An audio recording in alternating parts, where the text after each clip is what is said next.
Hi friends, तर चला आज आपण बनवणार आहोत शेवग्याची शेंग. शेवग्याची शेंग बघा मी 3 घेतलेल्या आहेत. तर या आता आपण स्वच्छ चिरून धुवून घेऊया. त्याचबरोबर मसाला पाहून घेऊया. लसूण आहे, कढीपत्ता जास्त प्रमाणात घेतलेला आहे, 2 कांदे, टोमॅटोही आपण हे गॅसवरती भाजला आहे आणि याचे साल काढून घेतलेले आहे आणि कोथिंबीर. तर चला मग आपण हे सर्व मिक्सरमध्ये बारीक करून घेऊया. तर बघा, शेंगदाणे मी थोडेच घेतले आहे, जास्त नाही आपल्याला वापरायचे, कारण टमॅटो, कांदा, कोथिंबीर आणि लसूण याचाही मसाला याच्यामध्ये होणार आहे.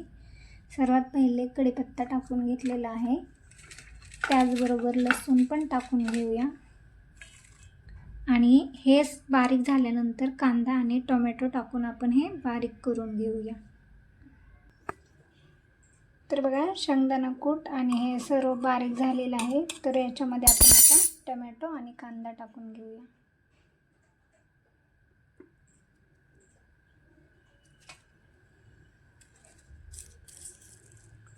दोन कांदे बसणार नाही आहे, त्याच्यामुळे एक कांदा आपण नंतर टाकूया.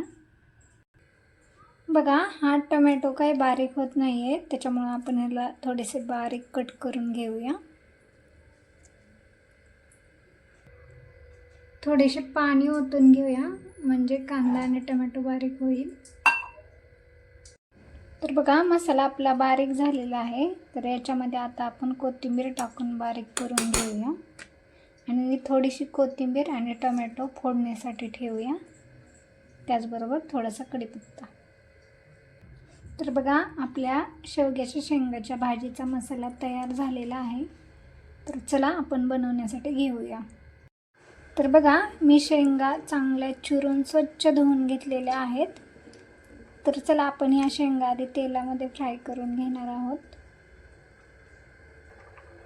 बघा, तेल थोडंसं गरम झालेलं आहे, तर आपण शेंगा टाकून घेऊया आणि बारीक गॅसवरती 5 ते 10 मिनिट आपण तेलामध्ये याला फ्राय करून घेणार आहोत. याला अधून सारखं पलटून घ्यायचं. आपण याला फुल गॅसवरती फ्राय करून घेणार आहोत आणि त्यानंतर थोडेसे 2 मिनिटं झाकून ठेवूया.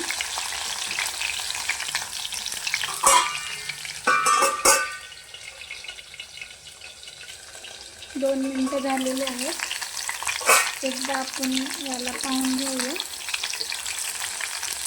तेलामध्ये चांगलं फ्राय केलं ना पटकन शिजलं जातात आणि जास्त पाणी पण आपल्याला ओतायचं नाही आहे, थोडाच रस्सा बनवायचा आहे, त्यामुळे आपण तेलामध्ये चांगलं फ्राय करणार आहोत.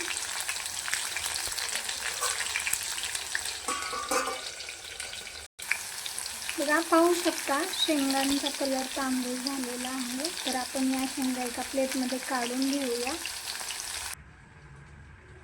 तर पाहू शकता खमंग अशा शेंगा आपल्या तेलामध्ये फ्राय झालेल्या आहे.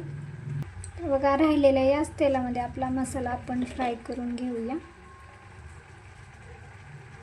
तर चला, हा मसाला आपण टाकलेला आहे, तर हा आपण बारीक गॅसवरती तेलामध्ये चांगला फ्राय करून घेऊया. 2 मिनिटं झाकून ठेवूया.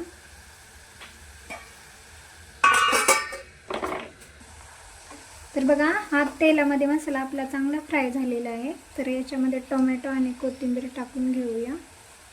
थोडासा कढीपत्ताही टाकूया.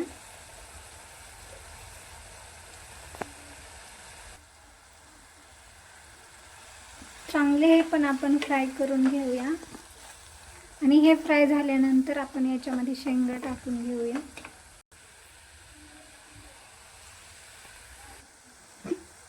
तर बघा, आपल्या आवडीनुसार चटणी टाकून घेऊया, जेवढं तुम्हाला तिखट हवे तेवढं. चवीनुसार नमक आणि थोडीशी हळद. बघा, मसाल्यामध्ये शेंगा चांगल्या फ्राय केलेल्या आहेत. तर चला आपण याच्यामध्ये पाणी ओतून घेऊया आणि गॅसवरती ठेवून देऊया. तर बघा, भाजीला चांगले उकळी आलेले आहे. तर आता याला आपण 10 मिनिटं बारीक गॅसवरती शिजण्यासाठी ठेवून देऊया.